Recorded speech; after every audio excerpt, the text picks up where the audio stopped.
Fear sucks. So let's eliminate it with a classic throwback replay episode from July 2022. But trust me, the info there, it's still solid gold. Because when it comes to buying your first home, the big thing that terrifies first-time homebuyers all across the land is the same today as it was years ago. Let's get into the home inspection process. Kick it. How to Buy a Home educates, protects, and connects first-time homebuyers to qualified vetted realtors in their area. Whether you're looking for DIY information or step-by-step guidance, How to Buy a Home is the #1 resource for first-time homebuyers. What is up, my How to Buy a Homies? I'm your first-time homebuyer educator and empowerment man, David Sidoni. Now, if you're overwhelmed by the process of buying a home, if you're looking for answers, or perhaps you've done some research and you're looking to get some higher level, deeper insights, well, then you've come to the right place. If you're a newbie, you start at the 10 basic steps that every first-time homebuyer has to know. That starts in 2025 at season 301. And as you get into listening to the podcast, you'll see that in 2025, we're dropping new current market information on Mondays. Wednesday is classic replays on topics that every first-time homebuyer needs to wrap their brain around so you can do it efficiently and safely.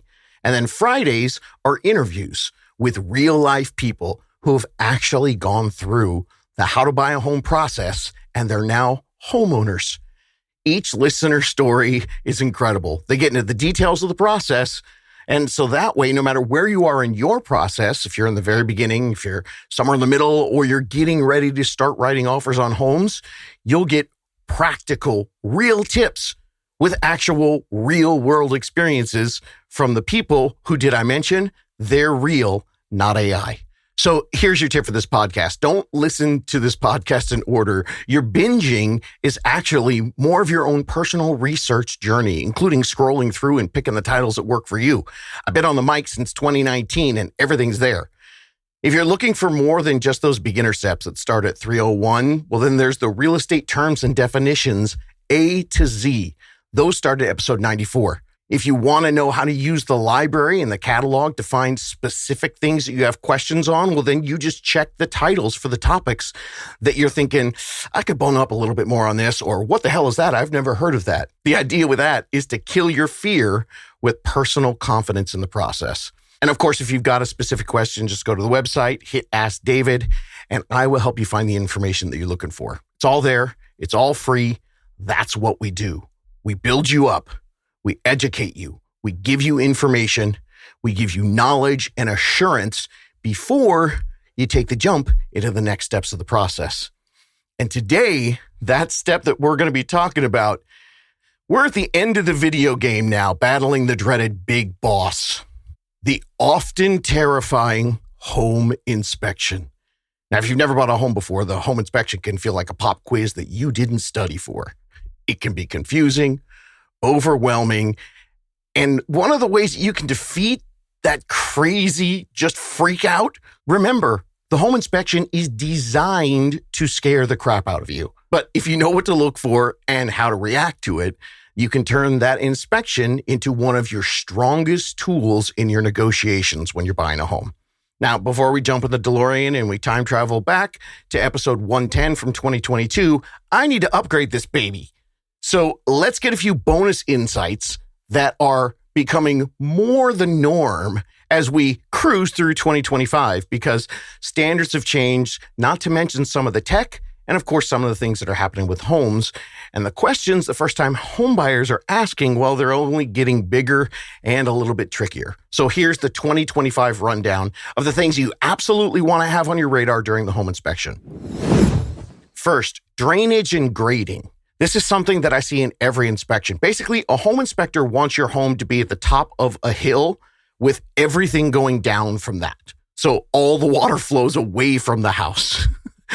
Of course, not all homes are built like that. In fact, very few are, unless you're some weird hermit who, has their house up on the top of a mountain like the Grinch. The idea is that you want the water to flow down from the house. If not, if it flows into it, well, then it pools near the foundation or near the garage, and that could be a water intrusion or even foundation damage later on down the line. The next big update, something I didn't talk about back in the early one, the attic inspection. This is really important. I kind of thought this was normal, but I'm starting to hear that some people aren't even having their inspector go up there. Make sure that your inspector goes into the attic. That's the best way to look at the roof, not to mention a whole bunch of other stuff. They need to look for signs of leaks, of poor insulation, or, critters living up there who don't pay you rent, by the way. You want to look for poor attic ventilation, and you want to make sure that, if you're in that situation with bad ventilation or not enough insulation, you got to realize that's going to affect your energy bill. And sometimes if you've got water intrusion, that can be a big deal for you because then we're talking about mold. Another update for 2025, window seals and frames. Now, this is something that we're starting to see more and more of. Foggy windows and a dual pane glass. What that means is it's a sign of a broken seal, and that can lead to higher heating and cooling bills and moisture issues. You also want to check around the window for soft wood or cracking on the exterior frames. That's a great indication that you've got a termite issue happening right there. Now, the next tip I didn't mention before because people freak out about it way too much. This is like an old wives' tale or your old grandpa thing. But I do want to make sure that you're at least thinking about it. Tree roots. Yes, I have heard so many stories about how tree roots damage things. But the more inspections I do, the more I realize that it's not as big a problem as you think it is. But you want to make sure that you and your inspector actually know what the hell is going on with the trees. Because they can invade the plumbing lines and they can crack into those lines, which creates a sewage problem for you. Not to mention, if you're not looking closely at where the trees sit, then you won't be able to figure out if you're going to have a problem with cracks in your driveway or the foundation of the home. When it comes to the plumbing, the inspectors, they're not going to always spot root issues underground. So if you see a big tree that is near the front of the house where your main line is going, ask for a sewer scope inspection. You know what? Forget that. Ask for a sewer scope inspection anyway. This is something that I personally have had where someone didn't do a sewer scope inspection, and 8 months later, after they moved into the house, they had a sinkhole in their front yard, an actual sinkhole. I think it cost them $8,000. Get your sewer scoped. Next thing, I didn't really go into detail on it before, but your electrical panel, if your inspector doesn't check the electrical panel, ask why, and then kick him in the knee and tell him he's fired and you want somebody else. You need to understand where the electrical panel fits. Now, just like many other things within a home inspection, an old panel doesn't mean you shouldn't buy the house. You just want to make sure that this panel can handle what you've got, or realize that the panel replacement is well worth it for you to buy this home in the right neighborhood with the giant backyard and the awesome garage that is on the street next to your sister. Maybe you're going to pay for that as part of an understanding of the inspection, which is something I get into a lot in the old episode. So just make sure it's not overloaded or incorrectly wired. And you always want to make sure that you have something called a GFCI. That's a ground fault circuit interrupter.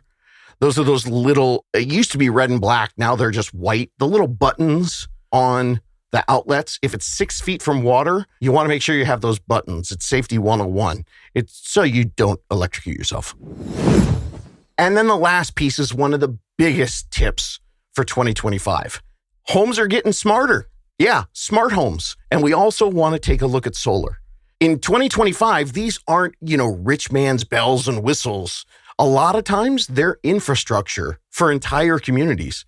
Make sure that any of the smart home features like thermostats or cameras or security systems, make sure they're all functional. And then most importantly, in the offer process, make sure that they're coming with the purchase of the home.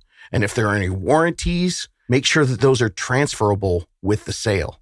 And of course, the same goes for solar panels. That's a whole other huge thing. But the main thing with solar panels, make sure to find out if they're owned or leased. Make sure you get all of the contract terms of those solar panels. And make sure you get a look and see if they are leased, how much is that payment? Because that monthly payment could surprise you if you don't know about it. Now, most of the time when you're dealing with good realtors, you're going to get a big bonus with the solar, especially if it's owned. In fact, when it's owned, you need to think of that as an extra $10,000, $20,000, $30,000 that you're getting in the actual value of the home. Your general inspector, which is what your home inspection is a general inspector. That's like your doctor who's a general practitioner. You're not going to your GP to get heart surgery, but you can go in there and get an overall checkup. And that's just like a home inspection. Now, if anything looks extra funky and you need to bring in specialists to help you out, that's where you're going to get another inspection from one of those roofers, plumbers, electricians, mold experts, and sewer line pros. That's why I always say, get the inspection done early in your contingency due diligence conditions period. Early, early, early. Don't think your one general home inspection is going to be everything you need to know. Get it done as soon as you can. That way you have time if you need to get separate inspections. Also, that way you have plenty of time within that contingency due diligence condition period so that you can negotiate and get a great deal for you and your seller. All right, now let's go back in time and review some of the basics that can literally, that word used correctly there, save you thousands, tens of thousands, the home inspection. Now, I'm recording this episode today near the end of June 2022. So to all you people listening in the future, remember how freaked out everybody was this summer? Yeah, remember that? Damn. This entire week of news has led with the economy, and that is usually not a good thing. Not because bad economic news is always bad for you. You know, I've said it before, thanks to my friends at Run DMC. It's not bad meaning bad, it's bad meaning good. Yes, thank you, Run. So listen to 108 if you want details on what's going on with all the bad stuff in the economy and how it might be good for you. But today we're going to have a nice little education lesson. Today we're going to dive right into the terms and definitions for the letter I. We're going to start with the most important term for first-time home buyers, inspection. Now, in recent years, the market has been just ridiculously competitive. And because of that, there's been a lot of talk about inspections. Seems to be kind of the buzzword these days, right? So I'm going to go deep on this one because a home inspection is supremely important to you when you're buying your home, especially your first home. And no matter what's going on in the market, it's still something that you should be very conscious of and know exactly what you're doing or not doing. For those of you listening in the future, in 2022, things are very different for first-time home buyers. I hope it doesn't stay like this and it hasn't remained like this. But first up, in the summer of 2022, here's what's different. Our money don't jiggle jiggle. Steph Curry, his three-point line should be at 30 feet for him because it's just not fair for everybody else in the NBA. And if you're wondering what it was like in the summer of 2022, it's freaking hot. Also, housing has been hot for several straight years, so people, especially first-time home buyers, they're trying to do anything they can to get an edge to break into the market. They're doing whatever it takes to get their offer accepted, and that's because every home out there seems to have multiple offers on it by just the end of the first weekend, if not sometimes the first day. Seriously, it is freakishly competitive out there. It's like the red wedding, and everyone's fighting for just one turkey leg. All right, so inspections. Let's go with the basics first. When you buy a home, you have a period of time to inspect the home physically as well as inspect all the paperwork and all the documentation on the home before you actually sign off and agree to complete the purchase. Now, to be clear, in most areas, you have to first get your offer accepted and then you go into this inspection period.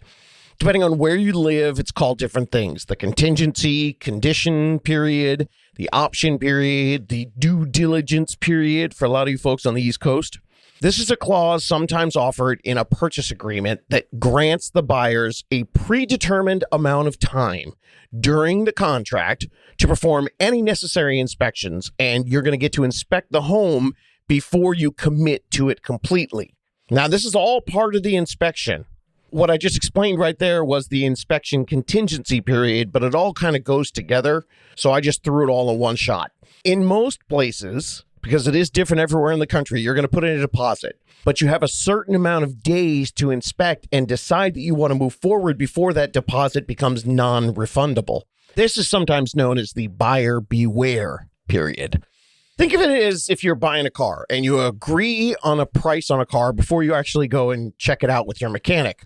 The period that you get to inspect and take it to your mechanic and have him look under the hood, that's your condition, contingency, option, or due diligence period. Make it sense? Okay, good. So your offer gets accepted, you put in your earnest money deposit, and then you schedule your inspection, our big I word. Now, the Google definition of inspection is this: when a buyer pays a licensed professional inspector to visit the home and prepare a report on its condition and needed repairs. It can sometimes be a visual and mechanical inspection and examination of a home to identify defects and assess the home's condition. There, wasn't that lovely and sterile? But you all know what that means. And one of the big things that you should be very aware of with an inspection is most home inspections are what we call a general inspection. Those of you not watching YouTube didn't get to see my air quotes. And though they're going to look at the roof, the plumbing, and the electrical, they're going to check all that stuff out, but oftentimes the general inspector will pass the buck. It means if something looks like it's too big or going to be an issue, then they're going to say it should be inspected by somebody else. We'll get into that a little bit later. That's called liability. Big word when it comes to your inspection. They're going to say something like, such and such was noted and noticed, and we recommend further inspection by a specialized roof, plumber, electrical professional. And what you need to be aware of is that once your offer gets accepted, your clock is running for you to decide if you're going to go all in and actually purchase the home, or if you want to pull out of the deal based on what you find in the inspection. So that's why it's very important that you understand the first inspection is a general inspection, and you may want to do inspections after that. See, the mistake I see is that a lot of buyers, they book this home inspection thinking it covers everything to the complete detail, and they book it near the end of that time period, whatever it is, 8 days, 10 days, 15, 21 days. Now, that's the end of your contingency option due diligence period, so it's best that you do your inspection early. I mentioned it. This is a general inspection, so my recommendation is get that first general inspection done as quickly as you can so that you have time if the general inspection says that, ooh, you know what? There's some pretty heavy stuff here. You should get a specialized vendor out here. Well, now, if you do it early enough, you'll still have time so you could get out a specialized roofer, plumber, sewer person, electrical, or a pool specialist. This is why I tell people all the time, I get a lot of buyers that get really excited about buying a home, and then when I ask them to take a little time off work, they freak out and they say to me, how can I take time off work? I have to pay for a home. Okay, cool. Maybe we should have thought about that a month ago then, because during that 2 weeks, you can't be unavailable to your realtor and to your lender when you're trying to buy a home, okay? You've got to have some flexibility in your schedule because it's going to save you tens of thousands of dollars. If you're thinking, oh, this will be cool, I'm going to buy a home, after work at 7 o'clock every night and keep working 7 days a week, then you could be in for a big shocker. And once you get the inspection, let me give you a few real world ideas, thoughts, and just some general no BS what to actually expect. It's like what to expect when you're expecting, except for inspections. Try saying that 5 times fast.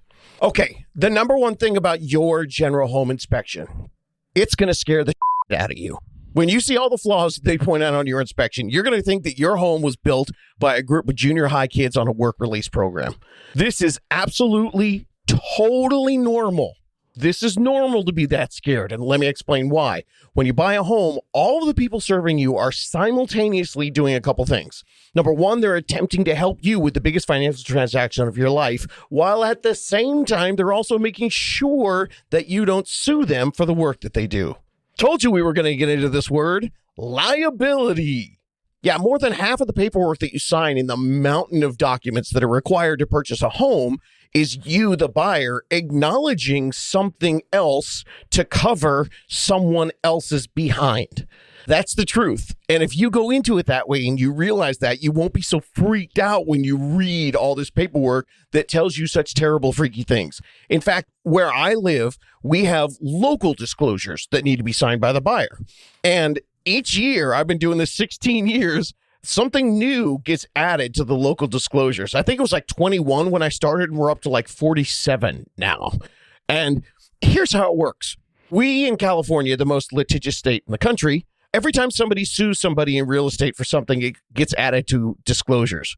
The example is when Nextdoor became really big and popular, suddenly I noticed that the newest disclosure added was a wildlife notification. Now, why would that get added, you say? Because of Nextdoor. Well, because if you live in Southern California, Every other freaking post on Nextdoor is about a coyote. It's like these people have never gone camping or watched National Geographic. It's ridiculous. So the realtors and everyone involved had to figure out that we need to tell people about this because people were turning around trying to sue people by saying, hey, I bought a house on planet Earth and there was a non-human creature that came into my yard and I didn't think non-humans existed in this suburb that I live in. Good job, people. And that was a lawsuit, just like the coffee's hot at McDonald's. Yeah, we know. Okay, so back to the inspection report. It's going to scare you. In the case of a resale home, you're buying a used product. Used products have wear and tear, and nothing built remains functional and operational forever. So accept that when you're buying a home, even though you're paying hundreds of thousands of dollars. It just seems like everybody thinks that they're now entitled to this perfect home because they're paying all that money. No, you're entitled to the perfect amount of home that you decide to pay for. Remember that when you're nickel and diming and going crazy in your negotiations when you're trying to buy a home. Oh, little bit of harsh reality, Dave, coming out. Okay, let's go back to practical positivity. Also, do not expect the owners to maintain a home in the same way that you do. Everybody has a different expectation. Everybody's version of clean is different, not to mention livable. All right. So things that you might see as unacceptable, remember this phrase when it comes to your inspection. This is a very important inspection phrase, working condition. If the heater is old, but it functions during the inspection and the inspector checks it out, the temperature goes everywhere it's supposed to go. Even if it's another phrase that people use all the time, at the end of its life, that's a phrase they're going to use a lot. As long as it's still working today, you're buying the home today. You're not buying the home to be in working condition in a year from now or even 6 months from now. But do remember, most places in the country, you will get a home warranty for 1 year to cover your butt in case things are really at the end of their life. But remember that if something's in working condition, that's what the seller is selling you.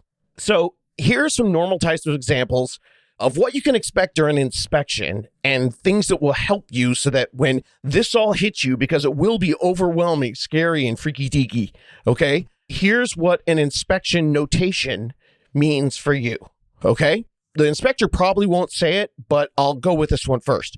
If the home has butt ugly wallpaper, that's taste, not an imperfection. Not something the inspector's going to call out and probably not something you can ask for a credit or a repair. Now, if the home's kitchen stove doesn't turn on during an inspection and that stove is part of the original contract, well, that's an issue to discuss with the seller, and that's where you can negotiate a repair or a credit.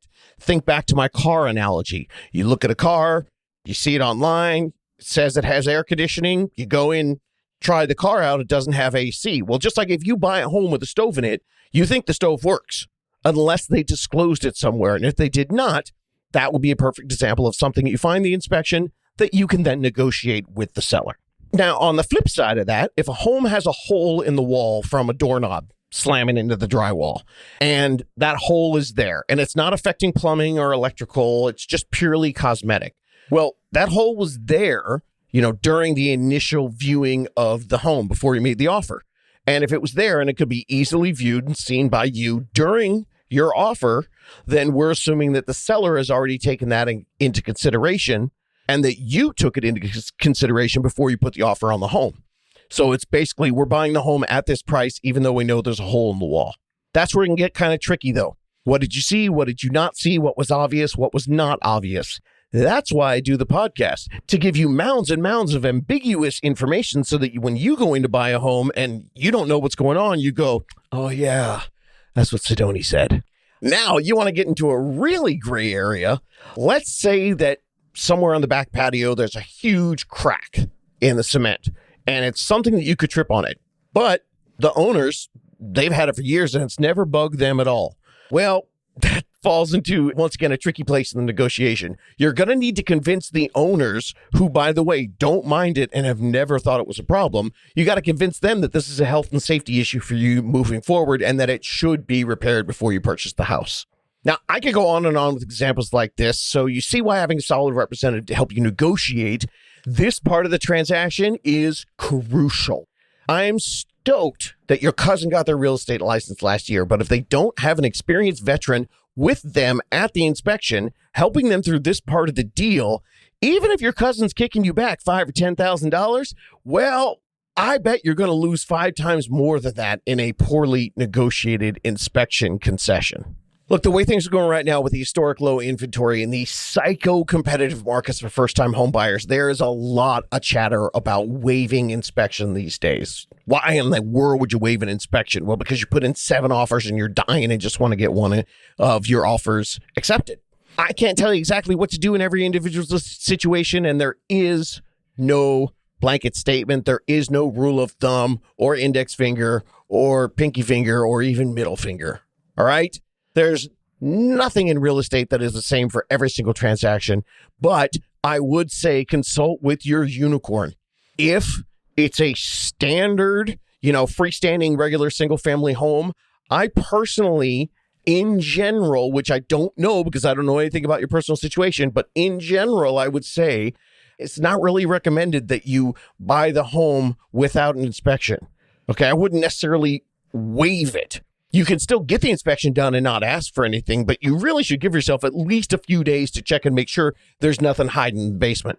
You want to make sure that you still have the ability to back out of a deal before you've even had a chance to look under the hood, going back to my car analogy. Even if the seller says the deal is as is and will absolutely not repair anything, for a regular single family home, I would still ask that you at least do the inspection and have that be part of your time period that you can back out of the deal. Now, why am I saying with a single family home? Because, there are a lot of examples where if you're buying a newer home or a model home, or you're buying a condo or a townhome where a lot of the stuff is covered by an HOA, maybe you can get away with waiving the inspection. Don't know, don't totally recommend it, but without me knowing the exact specifics about your situation, I'm not saying don't ever do that. A really good way to think about your inspection that you get is a to-do list. You and your realtor, before you get it, you come up with a number. We like to call it the unexpected number. Like maybe you're thinking, all right, look, everything seems to look good to me. I love this house. We got a good price. So I'll tell you what, if we don't find more than $5,000 worth of stuff that make it just basic and livable, then I'm for sure going to go through and close on this house. Cool. Now you've got your number. So you get your inspection, you work with that. If you find more than that, then you have to sit down, but you don't just weigh everything that came in from the inspection. You're weighing everything. How many offers have you put in? How much do you feel like this one was on the market? Is this in the right area for you? Don't get so hung up and so narrow-minded and so tunnel vision that you're not buying a home because of the air conditioner that's $3,000 to fix the one part that's there. Maybe it's $3,000 to fix the one part that's there, but every other home that you've looked at that was even close to this home was $20,000 more, and every other home you've looked at was in a crappy neighborhood, and this one's in a great neighborhood. There's a lot to think about, and you can't just put the inspection fixes as a singular reason for why you're not getting a good deal. You have to put it together in the entire package. Oh, and if you thought I was done, here's some more things that would include the entire package. How competitive was it to get this home? Do you think you have a shot at getting a home like this one for the same price? Have interest rates changed in the past week or two since you got this one under contract and got to lock it? Because now, going to another home, that may affect the value of your next purchase, not to mention the value of the purchase that you're already in. And are the fines and repairs and things that the inspector found for you, are they going to cost you more than starting over, paying more rent for another month and having to get into another deal? Our prices going up and our interest rates going up. How was that? Those of you listening on 2 times, I hope you enjoyed that. Now, of course, all of these questions depend on the current market and which way it's swinging and trending. But in general, in a regular market, my buyers and I use that inspection as a to-do list. We gather the information from the general inspection and then specific vendors if we need to. And then I, as the representative, will negotiate 1 or 2 or 3 or 4 of the main pieces. Now, a main tool in my negotiation tactics is, where are we in the market? Are we the only offer? Are we the only offer after 3 months? Obviously, all of those factors depend on how much we ask for. And in a competitive market like this, we're not asking for nothing. and just hoping that we can still continue to get this purchase because we realize the home's going to be worth 10 grand more next week. If it helps, think of it this way.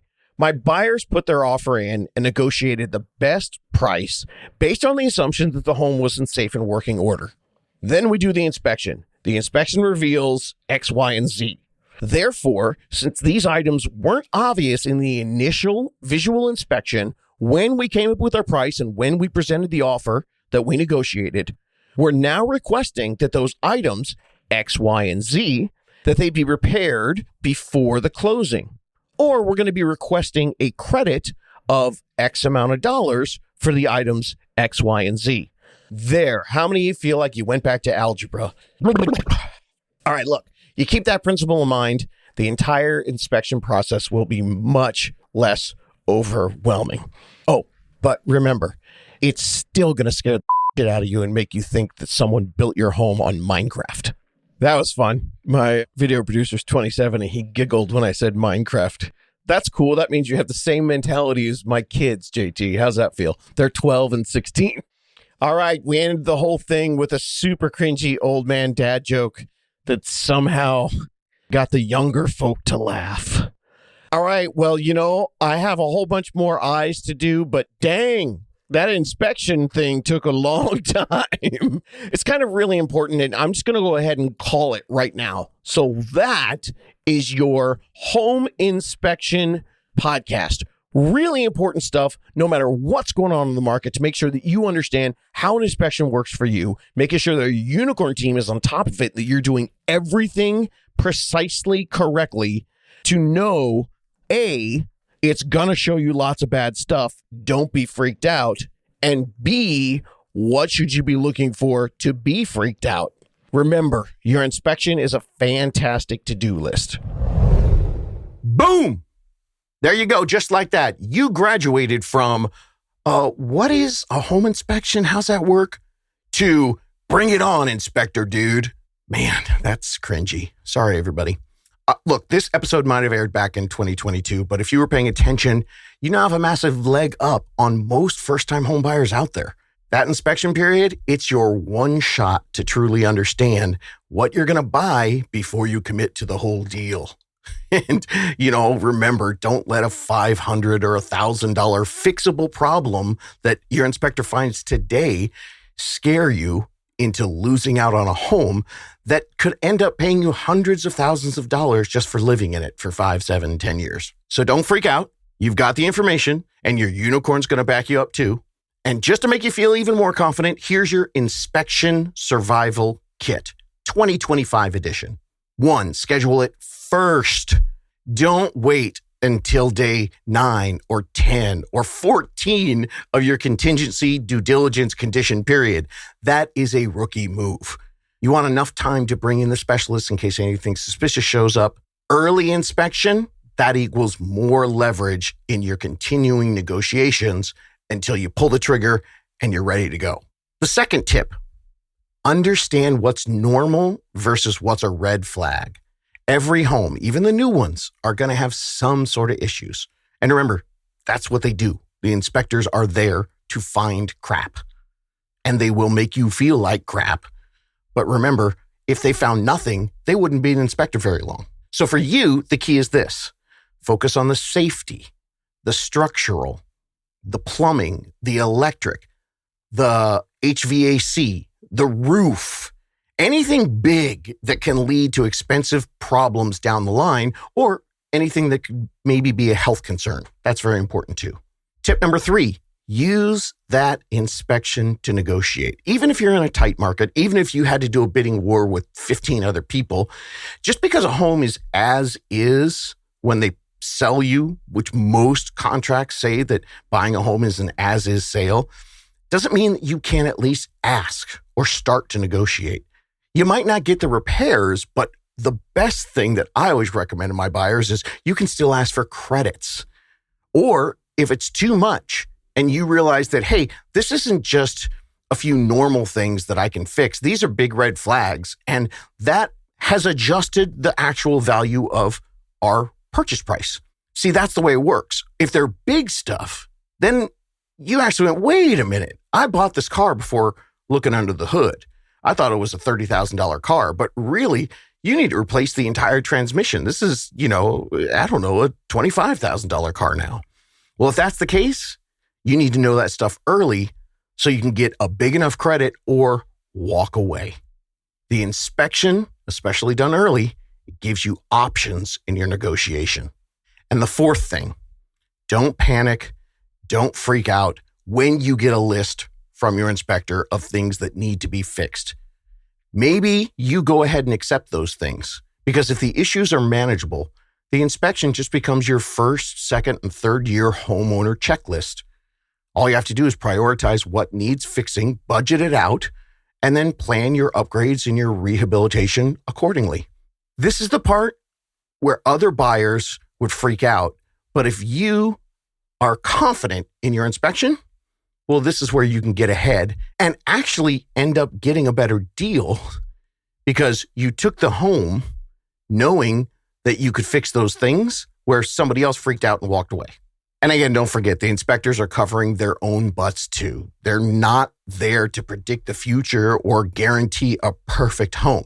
They're just there to identify visible and accessible problems. You and your unicorn squad, you guys got to bring the brain power and also bring in specialists to make sure that you've got the full picture. And finally, there's a few different opinions on this, but I'm just going to give you mine. Don't ever let anyone pressure you into waiving your inspection. I don't care if it's 2022 or 2025. I don't care if it's the Hunger Games out there and there's bidding wars like crazy. You always need to know what you're buying.